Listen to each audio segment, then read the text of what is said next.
Braces తీసుకున్నా aligners తీసుకున్నా teeth అలైన్మెంట్లో మీకు ఎండ్ రిజల్ట్ సేమే ఉంటుంది. కాకపోతే ఈ 1 to 1.5 year ఏదైతే మీరు ట్రీట్మెంట్లో ఉంటారో అప్పుడు అలైనర్స్ చాలా ఈజీ మెయింటైన్ చేయడానికి ఎవ్వరికీ కనిపించదు. బ్రేసెస్ అనుకోండి మీ నోట్లో ఫిక్స్డ్ ఉంటుంది. అలైనర్స్ మీరే తీసి పెట్టుకోవచ్చు. రోజుకి 20 నుంచి 22 గంటలు మాత్రం పెట్టుకోవచ్చు. మిగతా 2 hours మీరు తీసేయచ్చు. తినినప్పుడు తీసేయచ్చు, బ్రష్ చేసుకున్నప్పుడు తీసేయచ్చు, నిద్రపోయినప్పుడు కంపల్సరీ పెట్టుకోండి. బ్రేసెస్ అనుకోండి మీకు ఈ ఫ్లెక్సిబిలిటీ ఉండదు, పర్మనెంట్గా మీ నోట్లో ఉంటుంది.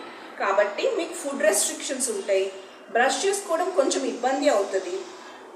బ్రష్ ఎంత బాగా చేసుకున్నా కొంచెం గారు పట్టేస్తుంది, చిగుళ్ళు ఇన్ఫెక్షన్స్ వచ్చే ఛాన్సెస్ ఎక్కువ. ప్రతి నెల మీరు డెంటిస్ట్ దగ్గరికి వచ్చి చెకప్ చేయించుకుని టైట్నింగ్ చేయించుకోవాలి. అలైనర్స్తో ఇలా నెల నెల రావాల్సిన అవసరం ఉండదు.